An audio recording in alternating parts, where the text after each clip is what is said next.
So let's get started here. So first, we're going to introduce our moderator. She is associate professor of teaching for English. She's a long-time collaborator with the Honors College. She's taught many honors forum seminars on various pop culture related topics.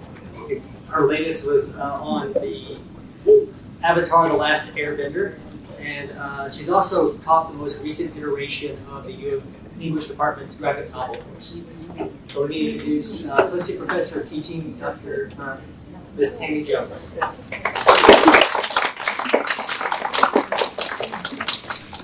And our guest of honor, she is a comic artist, writer, illustrator.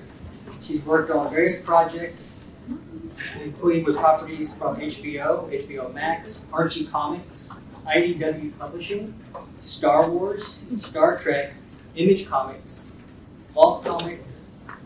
She's worked on some illustrated projects with RZA, Joan Jett and the Black Hearts, and Blondie, Ahoy Comics, TKO Studios, and many more, which she'll may bring up tonight. And her latest projects include original graphic novels, Trve Kvlt, I think I'm pronouncing that right, it's spelled weird, and Know Your Station. So please give a round of applause for Liana Kangas.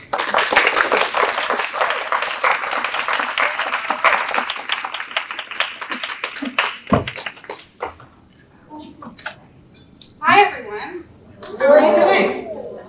It's very quiet in here. How's everyone doing? Thank you so much for allowing me to come hang out and talk at you for an hour. Especially with today, this is going to be great. So you're here to have a conversation with me. I'm Liana Kangas. I have not used a PowerPoint thing before, so apologies if this does not work. Great. We're gonna go through some stuff. We're probably not gonna follow this because we're just gonna have casual chat. I think we're going to follow that. Oh, okay. Yeah, I think we're going to follow that. Great. It pays to be organized as an artist because most of the time you definitely cannot be organized. Some of you might be thinking, who is this person up here? You know, honestly, I don't blame you. I came up out of nowhere, and these are some great photos of me, in case you were wondering. A lot of which is kind of like more the personal side of me that I wanted to show you as I'm a human being. I would love for you to talk to me if you're interested in comics. You can come up to me after the chat.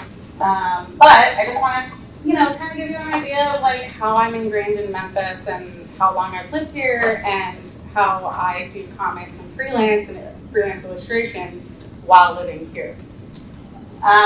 Some off-brand facts about me, which I probably should have wrote these down in front of me, so apologies that I didn't get the screen, but I was born and raised in Florida until I was 24, and then I moved to Canada, and I moved a million times after that. So much to where I actually spent 6 months in Memphis in 2015, which is how I ended up choosing this place to live, and it's actually how I made all my friends come and visit, and they also moved here to live, and it's been a wonderful time. If you are a born and bred Memphian, I have a lot of respect and a lot of love for this city and what it is. My first comic book that Memphis is amazing. They need to hear that, yeah.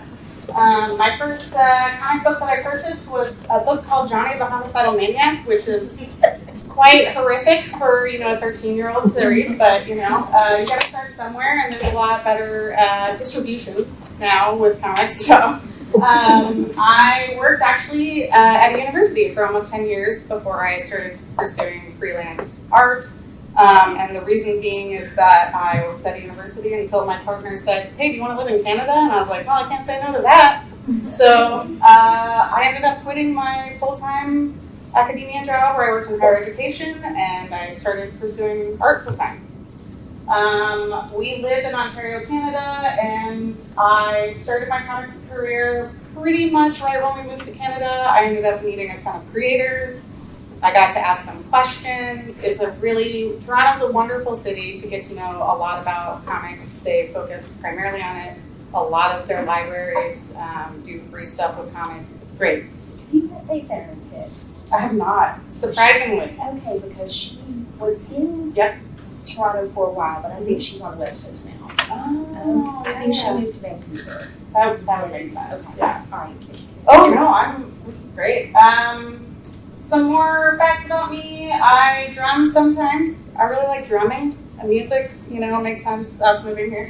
My dogs are more famous than me. They used to make money on Twitch when I used to have an art Twitch, and I wouldn't make money, but anytime they'd come on screen, I'd get all the stuff. I own a rare collection of weird rabbit toys that have like little cigarettes in their mouth. I own over 30 of them. A lot of people find that very interesting because it's usually in the background of my presentations, webcam stuff, interviews. And I've seen Queens of Stone Age play over 10 times. I just tried to pick random facts out there, so if anyone's a fan of rock and stuff like that. I did like the Joan Jett Black Hearts comic.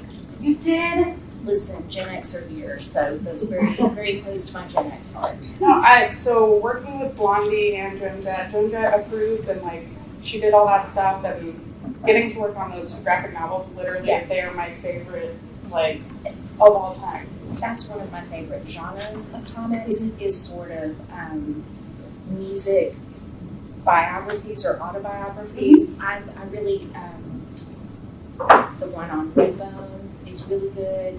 The Joan Jett one I love. So thank you for bringing. That is a genre that exists. There's so many different types of genres in comics. It's not all just superheroes and stuff. You could read, historical memoirs. You could read, stuff that famous musicians wanted to, like working anywhere from like Wu-Tang Clan members to, literally Blondie. It's a very vast, open market of stuff. My journey, I was raised by 3 artists, my mom and my grandparents. My grandpa's a fine art painter. He's phenomenal. My grandmother sewed. And my mom was kind of all in general, just a very pursuing like songwriting, drawing, sewing, anything my grandparents would let us do. I worked at and attended an engineering college in Florida, which you would think that I went to art school. I did not, so fun fact. Because of moving around a lot, which I already mentioned, I ended up pursuing freelance. I started in graphic design a little bit and then eventually made my way over to comics just because I had a couple friends who were like, hey, it seems like you really like drawing this stuff a lot. And I was like, and they were like, why don't you just pursue it? Because apparently you can just do that. You can just change your career out of nowhere. And that's what I did. So, if you have the tenacity and the willpower to not give up, you can do it. And so I would say, like, you might be thinking, man, wow, you do so much. It's so crazy. The only thing is, though, I can't cook. I need to save my life. I will burn water. I gotta roast myself or something, make you guys laugh. There was this cute little Martha Stewart thing that, she says you can't cook, but I haven't given hope on you yet. So. You can't cook. But I haven't given up on you. So there's always hope, because if you want to change careers, there's always hope, and you can change careers, just like I can maybe learn to cook still. So I wanted to ask you, so you went to an engineering school, and did you have a sciencey major? Like, is that your background before you, you came from a creative family, but did you pursue a sciencey degree?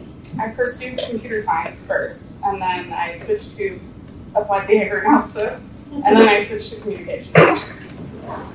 So, don't feel bad about changing your major. No, this is relevant. So when we met in January to talk about what we would talk about, one of the things I asked you to think about, and because we're here for an event for Women's History Month, I wanted to ask Liana about women's ways of knowing.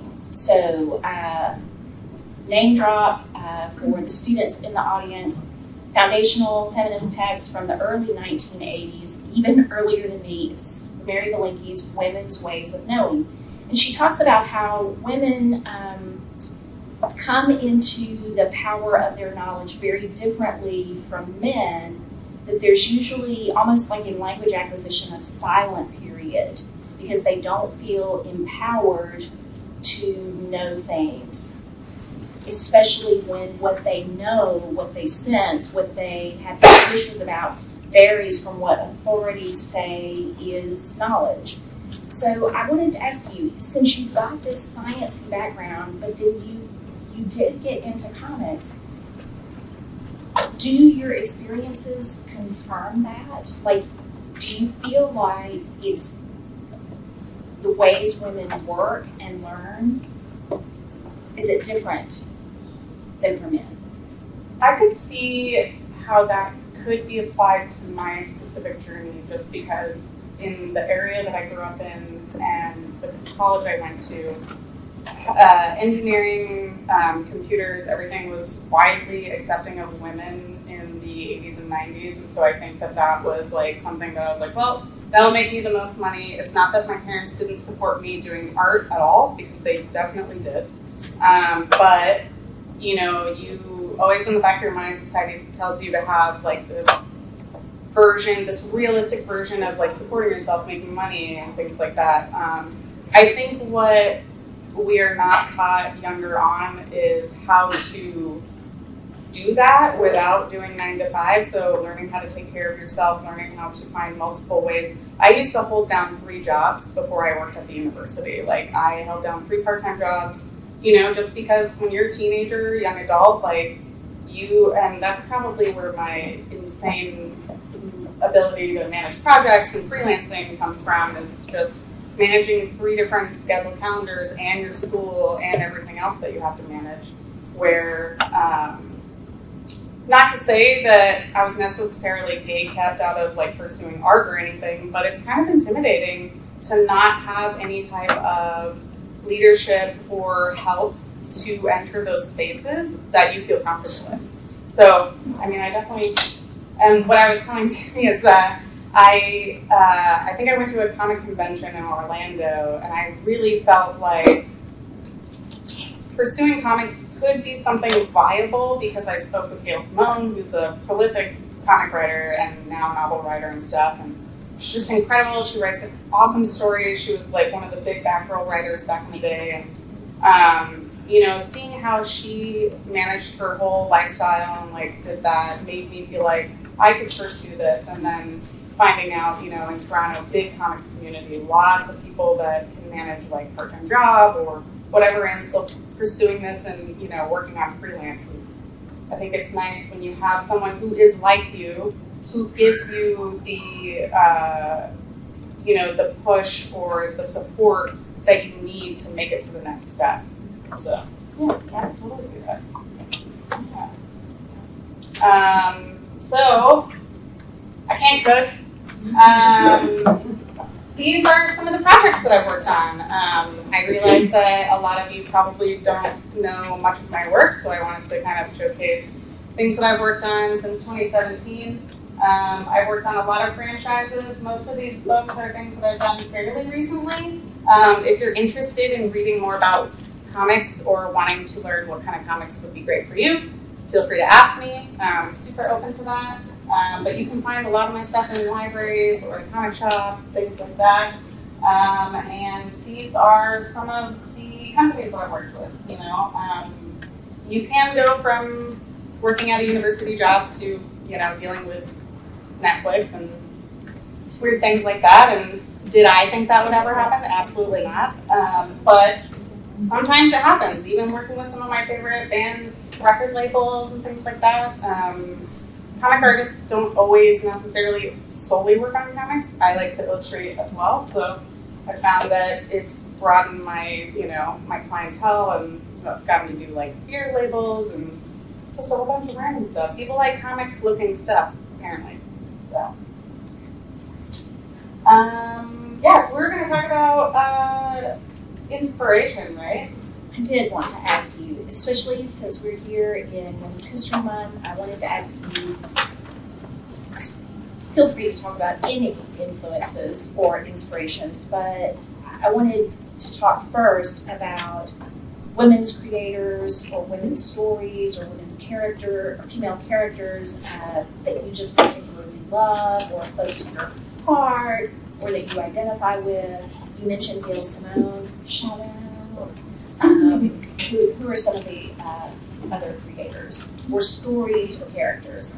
I have created a phenomenal list for you all in case you want to take photos of some. It's not your homework, so don't worry about that. No one's coming after you. But there are a lot of people in comics that inspire me outside of just art and writing. But I tried to put together a list of some of my favorite women artists, especially since since I'm an artist. It was kind of nice to think about all of the current living day marginalized gendered women that I really enjoy reading their work.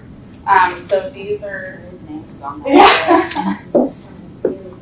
unfortunately Ramona Fredone did pass away. She was one of the best and most well-known women in comics. She worked Big Two, and Big Two meaning Marvel and DC, and worked on a lot of very iconic characters. But the rest here have all worked on very large IP work, but also have a very big body of work that have independent stories that they like telling, which is why I really wanted to showcase all these people. Jonathan and I were talking before you got here that I think your style reminds me a lot of Fiona Staples. Really? Yes. No, I really That's think that. No, Thank you. It's very painterly, kind of soft water. If you'll go back one slide, no two, especially the Mariko. Oh, yeah. I love the look of that, the Mariko Between Worlds. Mm-hmm. That looks very saga-ish. Oh, yeah. That was a really, really good one. Anybody see any names up there that you recognize? Art fans, comics fans? Yeah. Any ladies that you I want knew to it. talk about? Yes. Do you have a favorite? Oh, yeah. Yeah, I love her. She's so great. I can't wait till she puts out more independent work. That's what I'm really looking forward to. Did I hear someone else say something? Danny Strips. Oh, yeah. She's so good. She actually did a variant cover for Know Your Station, which is the book that we have on the Hugo long list, and gave me the cover as a gift, which was probably one of the nicest gifts that I've had in a long time. So I'm happy to email this list to everyone in case you were wanting to have it in the future. But I wanted to highlight and mention that representation in comics doesn't necessarily always mean superhero comics. Right. A lot of creator-owned comics focus on very strong leads, a lot of diverse cast, and focus a lot on even like queer and like queer joy storytelling, and has a lot of like inclusivity. And I urge you all to like either go to the library and check out as many books as you can. That the cover is kind of meant to tell you a story. So if you flip through some of the graphic novels in that section, like just check some stuff out. Even if they're memoirs and stuff, they're very engaging, and it's a quick read. Like sometimes it can be just an hour. But I just tried to feature some of the indie stuff that I've either worked on or friends of mine have worked on in terms of strong leads. The twins from Godzilla and the two women from Picard that I also worked on, as well as Stranger Things and my own series, which always feature like very prominent, strong characters that are not tied romantically to anybody. Though I do have a romance graphic novel, and it is very cute and sad, but she also is kind of not really needing a man in her life, so you know what I mean? I think romance is supposed to be very cute but sad. Yeah, And that's a genre. it's always like I love that genre. Very cute but sad. Come on. There's What's like better? There's a new series called Love Everlasting, and it's by Tom King and Elsa Chartier. and they're like rebooting 1940s romance, like those tropes of like, he doesn't love me or whatever, but they're stuck in a time loop. And so she keeps getting killed off, and then she reboots to the next weird romance comic or whatever that's the next guy that she falls in love with. So I always find it very interesting how people like utilize the sequential format of kind of rebooting these old forms of like comic strips, comic books, things like that. But you had Witch Planet on the list yes, of the ones that, and that's another one that does that. All of these kind of pulpy women's prison tropes, and just absolutely stands them upside down in a very subversive. Yeah, it's a really good one. I love. There's two writers in comics that I find to be like the best. So Kelly Sue DeConnick, who wrote Witch Planet. Essentially it's set in the future, and it's about, if women are non-compliant, that they are detained, which, women are non-compliant all the time in terms of, societal standards. So she's written anything from Wonder Woman to this to Captain Marvel. I almost wore my Captain Marvel shirt today. But since we were in the library, read books. Yes. I do read books. But again, Kelly, working with her collaborators to do something outside of like superhero big two step, allows for us to explore more and go more into, deeper topics, and just kind of drawing it out, which was nice. I wasn't sure if anyone was interested in pursuing comics in any way. There was a slide earlier. There's many jobs outside of drawing comics. So you could be an editor, you could letter, you could design the books, you could, you could even be acquisitions and sales. There's so many different jobs that you could do at a publisher. And I figured that I would list the industry challenges that I've seen, in the past 5-6 years. Which are the normal ones apparently for every, which is, wage gap. Gatekeeping is a little interesting, because for me, I travel to conventions and stuff, so it could be anywhere from gatekeeping from networking with editors or not telling someone how to apply for a convention or things like that. Stereotyping. I mean, we're all used to that, and probably you all are very used to that being in college. That's a normal thing, I feel like, which is not great, but especially in comics, whether or not you work at a comic book shop, to, from retail to working on publishing comics, it happens all the time. Harassment as well. I'm sure you all hear about it with friends that go to conventions or things like that. It also happens internally too, all the time. Once in a while it gets out into the news outlet, which some major ones have come out recently, but we try to, that's what people call the Whisper Network, and we all just try to protect each other and be there for each other, and just trying to make sure that you have your community in set, just like any career. You have your friends that you talk to or have drinks after work or whatever, kind of similar. Just being like, hey, did you get a raise? I didn't get a raise, And that's kind of the same in comics too. Like, even though we don't all live near each other, like there's actually, as far as I know, only one other comic artist in Memphis. And there's not a lot of opportunities to have discussions about, hey, how much did this publisher pay you? Or did they offer you this much in terms of the media rights for this book or anything like that? So having to network online is very important, especially when it comes to traveling and seeing them in person, and just kind of, it's garnering and maintaining another community outside of your regular community, which is a lot of work. It's a lot of work. Yeah. And then marginalized genders and I would say like anyone not white also gets less visibility. It's just a fact. But there are a lot of people in comics that try to actively make sure that there's a lot more visibility on different types of stories and things like that, and there are some good publishers that do try to. I do know that We Need Diverse Books is a nonprofit that works specifically in children's publishing. Do you know of any similar nonprofit that works on behalf of comics industry specifically?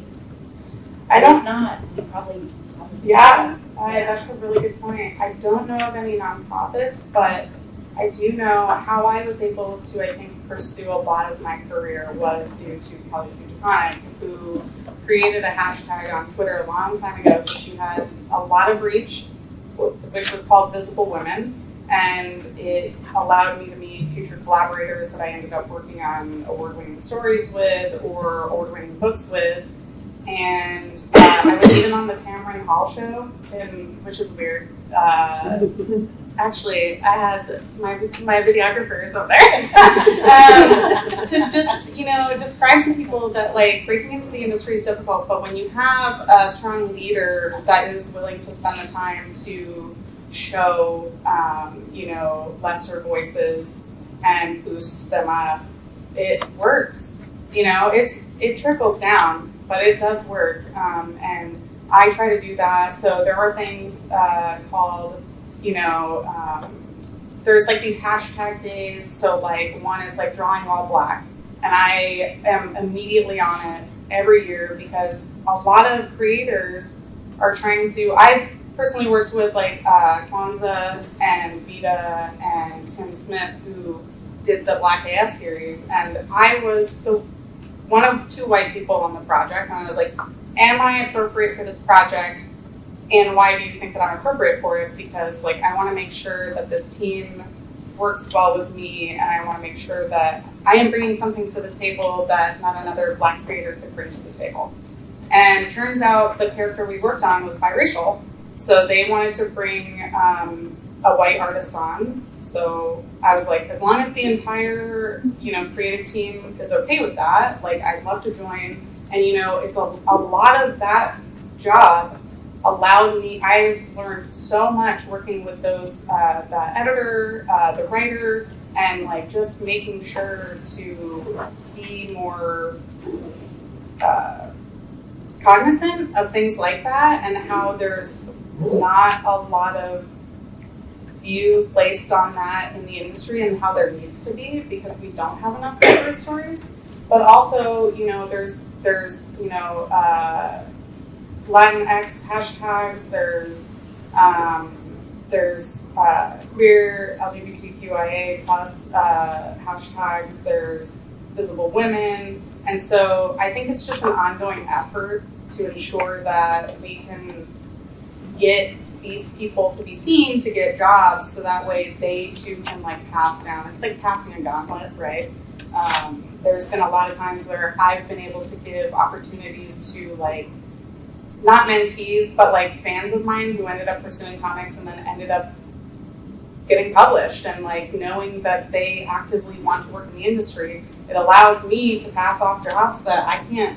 I mean, drawing is very time consuming, so you'd be surprised. Speaking of that, I wanted to ask you, because I know there's some students here who are in class struggling with the idea of the role of artificial intelligence. Mm-hmm. So I wanted to ask you, what do you think is the role of AI for artists? It is very time consuming.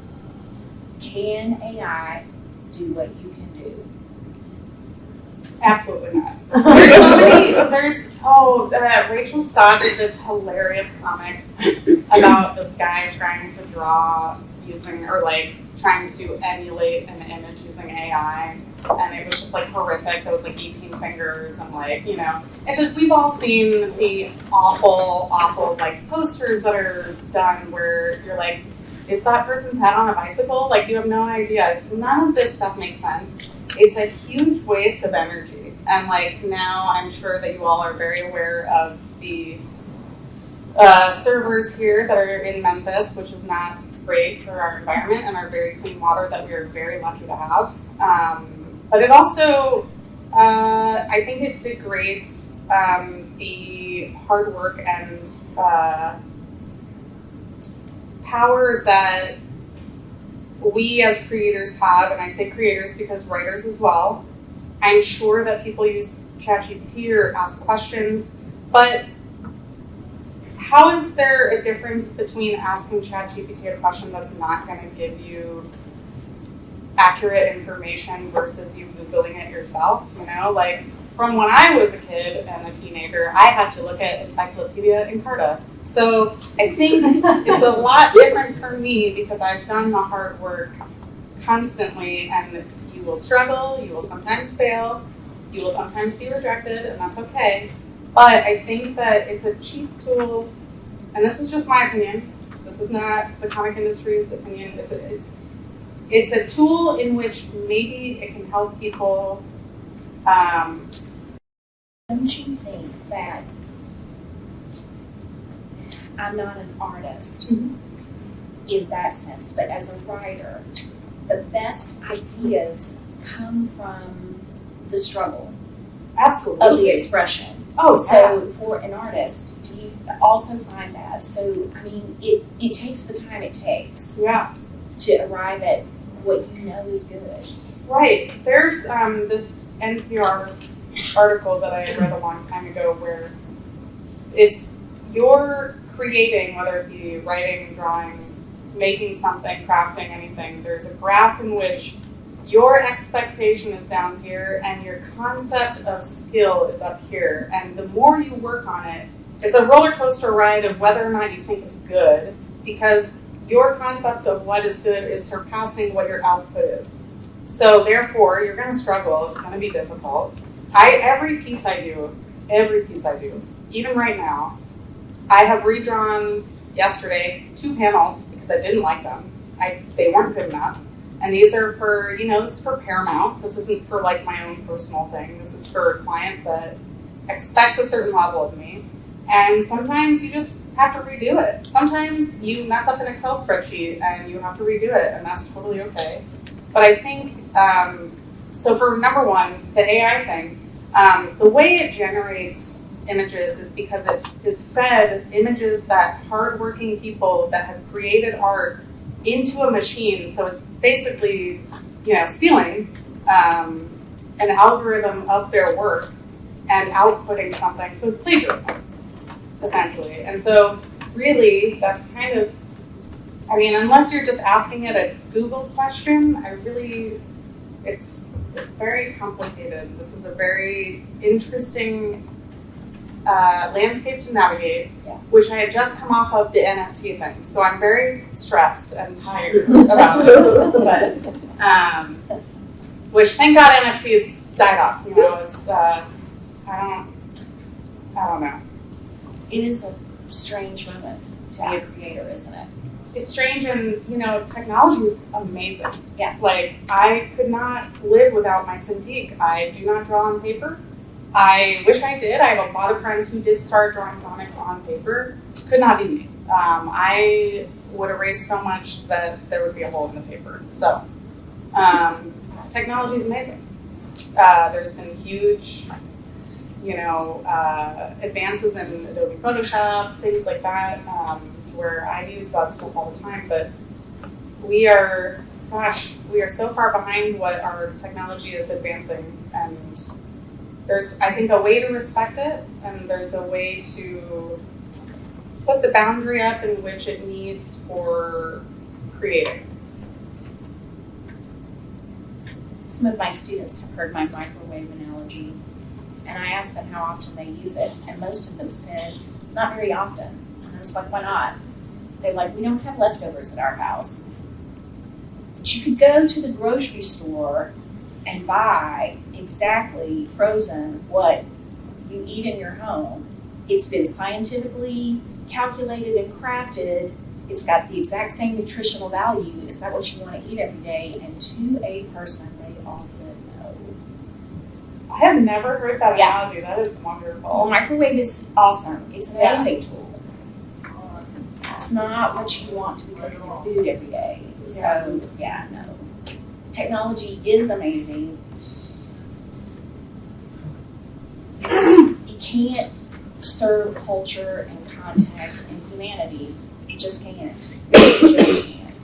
It's a very fancy echo chamber.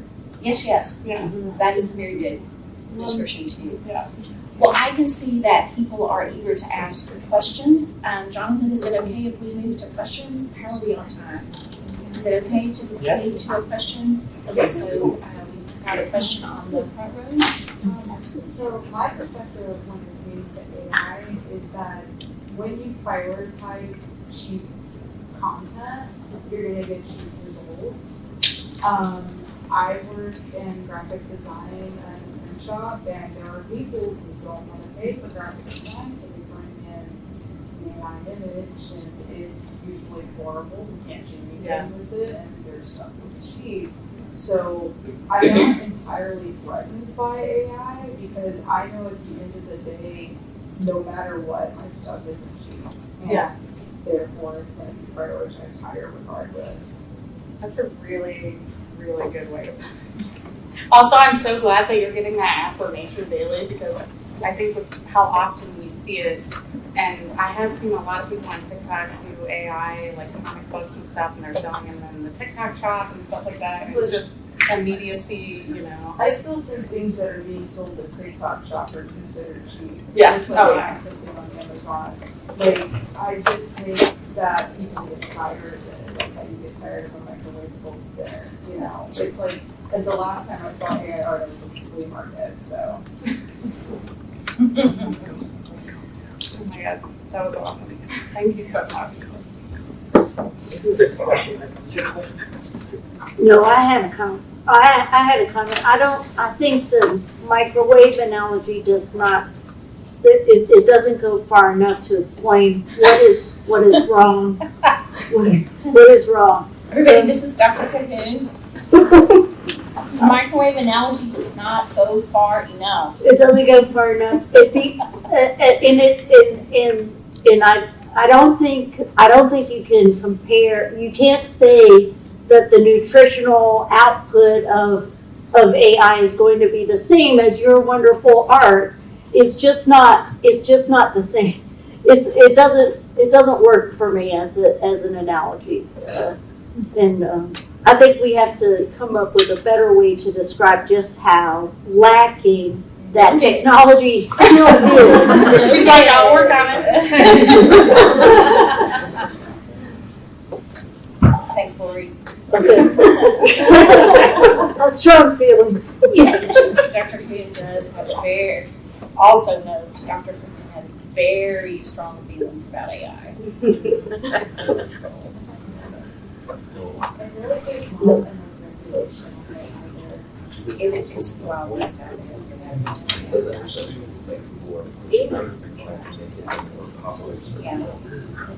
Yeah. We're changing the terms of agreements constantly and forcing everyone to Which is why we need a conversation. We need those stories. Yeah. Yes, Riley.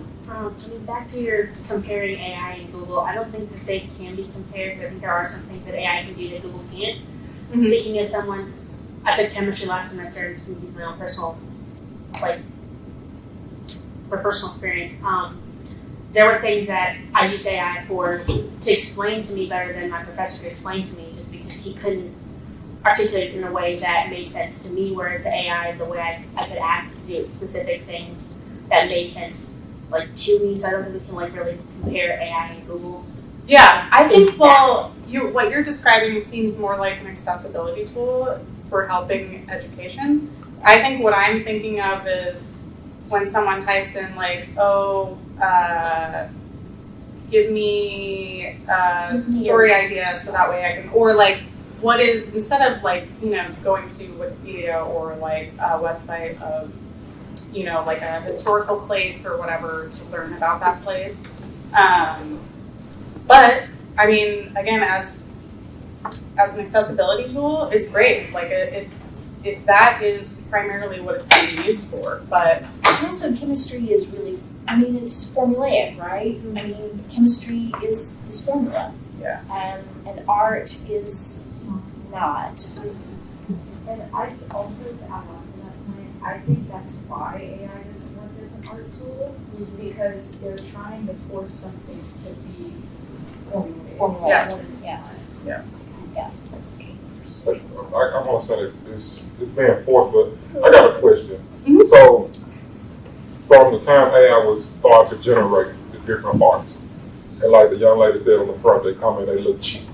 So, throughout your time of doing comics and the drawings that AI probably produced when it first started to this point, have you seen a difference in what it's producing? Oh, absolutely, and that's because of the things that are fed into the machine, which there's an ongoing list of all the artists that it's stolen from. And that's why I just That's fed into it. Yeah, it's kind of interesting because, like, I don't know if my name is on that machine yet, but I have checked to see, and I have colleagues that are there, and I could just type in, oh, make a drawing that looks like Polina Gastineau's style, but it's Wonder Woman, and it would put it out, as opposed to 5 months ago prior, if her work wasn't fed into it, it wouldn't be able to spit anything out. Yeah. And I know that it's learning more, but I think it's the people say that there's skill in crafting away the mid-journey stuff or whatever.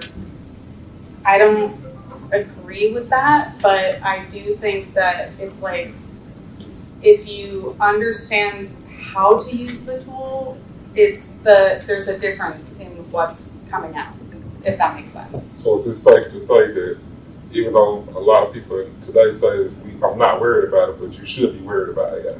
Oh, I'm Because terrified. I'm not saying that you're Yeah. not worried about it. I'm just saying the more that you feed into the particular system, the stronger it becomes, and the Absolutely. more it corrects itself. And Yeah. like you said, with the service here in Memphis now, I mean, it's eventually going to be a problem. Yeah, I mean, there's already layoffs at like video game companies and stuff like that because they've fed in all these things and where they can just generate, quick character designs or something. And so why would they need an entire team of actual real thinking people when they can just do that? But I mean, again, the AI machine's not going to know, to create a specific type of character because of the environment that you want it to be in, or like what type of story that's going to happen and things. It's just, It yeah. is sort of like the microwave. It can't do culture. It just can't do family. It can't do the human things. Right.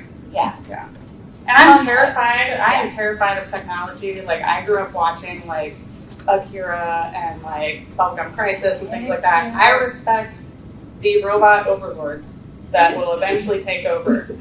I do not. I mean, I urge you all to read my book, Know Your Station, and you'll definitely see why that AI was brought up. We have a main character in it that is an AI robot, similar to Cortana, if anyone's played Halo.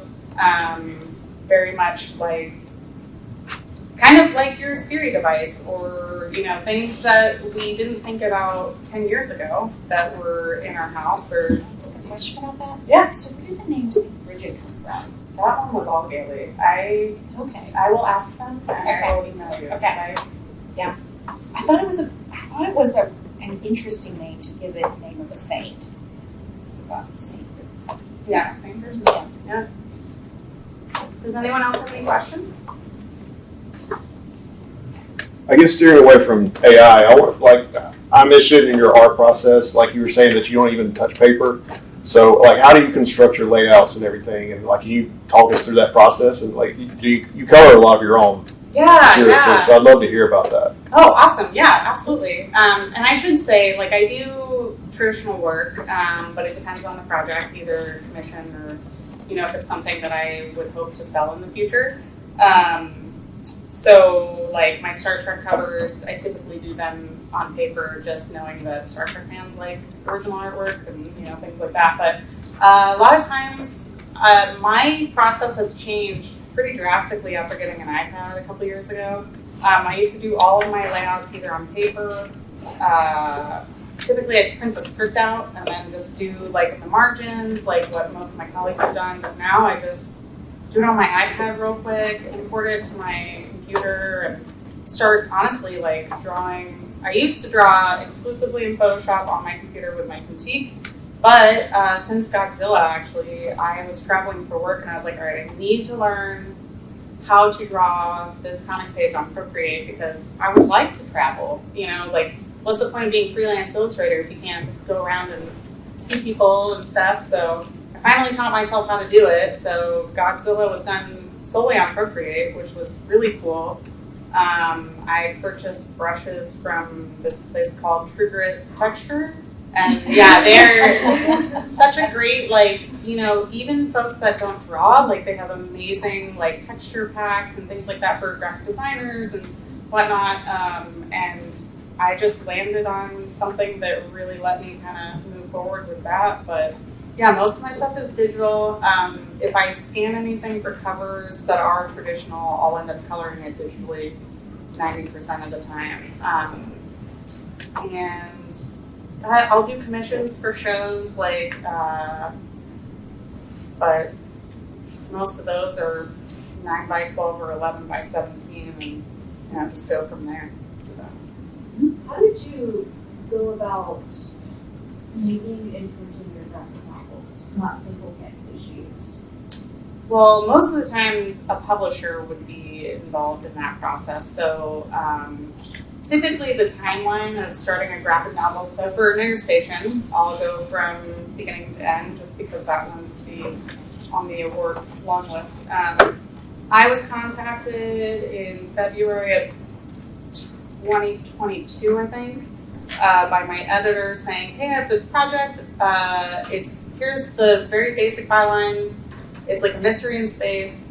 It's by this person. Are you interested? I was like, well, I've never heard of this person before. So I pretty much just did a blanket yes because it was one of my favorite publishers, Boom Studios. They do a lot of Power Rangers stuff. They do like a lot of licensed stuff. And after the fact, I researched Sarah Gailey, my collaborator, and ended up reading one of their books and became fully obsessed with their writing style and was 10 times more excited to work on this book. And then over the next year and a half, you know, we worked on the comic issues, and they'll be put out distribution-wise, you know, every month, and then eventually it's collected into the graphic novel format and then distributed at bookstores, you know, things like that. And then you go on, I guess, somewhat of a tour and go to conventions and signings and things where you try to push the book. What's that? I want to ask a decent question, but you mentioned a lot earlier battling early on in your career as when you eventually working in academics for 10 years. What is some advice that you give to young creatives who might be current students or not recently graduated? Advice on like battling between financial security versus being creative, and if it even relates to odds at all. When I was managing those 2 to 3 jobs, I'll be honest, a lot of my artwork was not being done. But I think finding a community was the key for me to ensure that I continued to like push myself or have accountability to like check in. And so I would do small projects. I would set goals for smaller projects, and then I would try to set time aside to pursue them, even if I was tired. Because if you think about like wanting to pursue like creative stuff as a full-time career, you're gonna go to work tired, like shoulder hurts, I don't want to do this, but you have to do it. I show up to work every day, sometimes weekends. I'm better about that now, but there's a level of which I don't like hustle culture. I don't like overworking, and there is an issue, I think, in comics that people do tend to over-glorify overworking yourself. Yeah. And I still actively try to maintain, and am currently still pursuing my journey of like a work-life balance. And I'm in my late 30s, so it's always something that you'll kind of like have to juggle, but I think as long as you prioritize small steps in ways that you can pursue your career, whether it be like, here's a convention that I want to go to, so I'll work my way up, I'll do 2 or 3 prints, or I'll have like my portfolio that I want to show an editor or something, and like how can I work with my employer to set aside time, or hey, can I have these 3 days off in a row? So it's really just like negotiating constantly with yourself, other people. So Liana, would you say that's the best way to find a community, is just identify conventions? Oh yeah, I mean honestly now that social media is sort of a trash fire, conventions are a great way. If you are wanting to do fine art, or like, you know, any type of, there's like Crosstown has an incredible like artist residency that you can like go meet people. There's the Novel has a whole bunch of events that have like, you know, authors or whatever.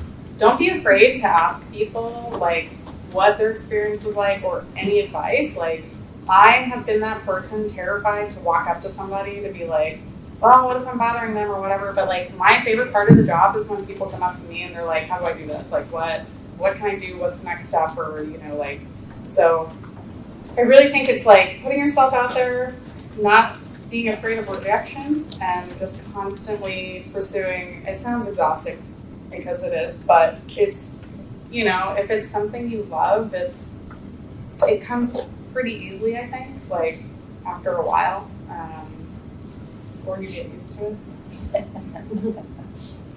I swear I have a fun job, okay? It's very fun and I have a great time. It is, yes. I kind of answered like part of my question, but I was just curious, like how these big industries like Paramount and HBO reached out to you.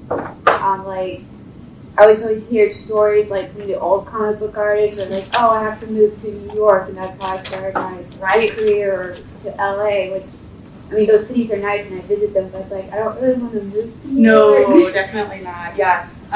So a lot of what I would suggest, kind of piggybacking and like merging these two questions, is I found my community, if you could believe it, on Twitter before it became X, where I found people posting about all my favorite books. I would follow them. I'd kind of be interested in the content that they would share or whatever. And then you just kind of eventually develop this like rapport with people. The first time I got a paid comic gig was actually from one of these Twitter people that I had ended up adding on Facebook, which I don't use anymore, but at the time I did because I've moved around so much. I didn't really know a lot of people. Somebody did a call out saying like, hey, there's tons of Facebook groups, things like that.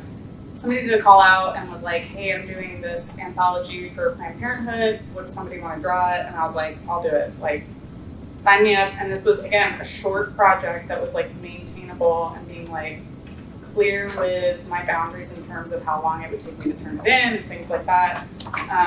And that's how I met my editor, which ended up being my first long-term book.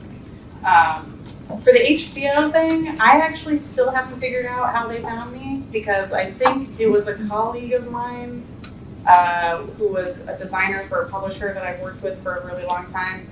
But he says he didn't introduce me in that, so I have no idea. Fans. Yeah, I know. Fans. Paramount is great. They, you know, what's interesting is like conventions, Paramount licensors will literally just go to San Diego Comic-Con. And like they'll explore, so like post your artwork, post your stuff like constantly. Even if you have friends that unfollow you because of how much you're posting, it doesn't matter your algorithm. It's just like marketing back in the day, the radio ads. That's why they say things 8 times in a row, because they need it to stick. And so if you just post on whatever burning platform is still existing, you know, it really gets you out there, and that's, I think, how you organically find these people that either like your work and then reach out. Always have your portfolio and your website on your social media stuff. Like always have a contact form on your website. I think just being very forward-facing. I always had my email, like I used to have it in my profile, which I don't anymore, in my like Instagram profile, and just not being afraid to sign up for the portfolio reviews at conventions, which those are really fun, and like a lot of times it's other artists, like it's not even the editors, you know, and then, you know, you can kind of like work with them in terms of being like, where do you feel like I should go in terms of like, what areas do I need to work on? Or are there any people hiring right now? And then when you find these people, you know, there was one girl that came up to me at New York this past year, New York Comic Con. I was a guest for the first time, which was awesome because, you know, living in Memphis, you know, there's not a lot of opportunities to do like comic events. A girl came up to me, she had this incredible portfolio. She's like, can I work on anything else? And I was like, no, this is literally something I would buy right now. I was like, are you looking for work? You know, because again, it's such a small community, and I think because we're struggling to get a handle of the landscape of like social media and everything right now, I think your best bet is just introduce yourself. We all have anxiety. We all are screaming on the inside. So I think it's really awesome when somebody does introduce themselves in person because it allows you to have like that human connection. And, you know. Which again, AI cannot do. Yes, Riley, one more. I know you like do graphic novels, but are there any other like genres or authors outside of graphic novels that like you maybe took inspiration from and just like enjoy reading? Why, yes. That is the rest of my this is, I mean, not a plug, but I did work on Phantasmus, which was probably the coolest thing that I've ever done so far. I wanted to give lists of things that I really like loved in the last, you know, couple of years or whatever in terms of like strong characters, things like that I find memorable. Obviously, you had to put Xena there. You know, I would have put Cleopatra 2525, but I'm pretty sure that's even way more of a niche hole that nobody would know about. This list could go on again. Oh, perfect. Yeah, amazing. This list could go on. This is like just a short list. I am a huge film, TV, music, book junkie. So these are just tiny. If you want more recommendations, hit me up on Blue Sky. Instagram, whatever, anything, television, movies. I put The Substance up first because, wow, what a crazy horror movie that won so many awards for such a good, and that's a whole other discussion. But, you know, like a lot of very interesting, even put Legally Blonde. I did not used to be blonde. That movie is actually that movie and Blondie were the reasons that I went blonde, actually. Conventions. Movies, some good movies to list there. Again, love films. So like right now I'm working my way through all the James Bond 007, which are the most misogynistic, awful things, but they are something to watch, let me tell you. But, and also the costuming is incredible and set design. There's a lot of things you can appreciate, but also be like, wow, this is awful. And then of course comics.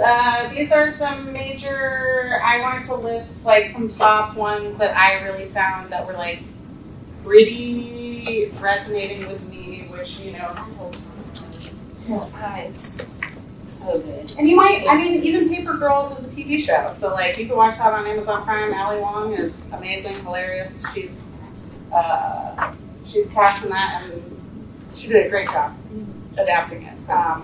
But there's a lot of amazing, amazing books that you can either get from the library or comics and collectibles or novel, where, you know, just look at a couple of covers and see what speaks to you.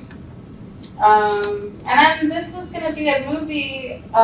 This was Kelly Sue did comic, but it's not going to load, and we also don't have audio. But Kelly Sue did, she's the one that wrote Bitch Planet and everything, and Wonder Woman Hysteria, and she was the one that actively reached out to a television network to talk about the Visible Women hashtag, which again is one of the things that allowed me to meet other people. There's so many different ways. Tumblr still exists, you know, all these ways to meet collaborators to work on something fun. I think the reason why comics is so amazing is not only is it a visual storytelling medium, but it is also a collaborative medium.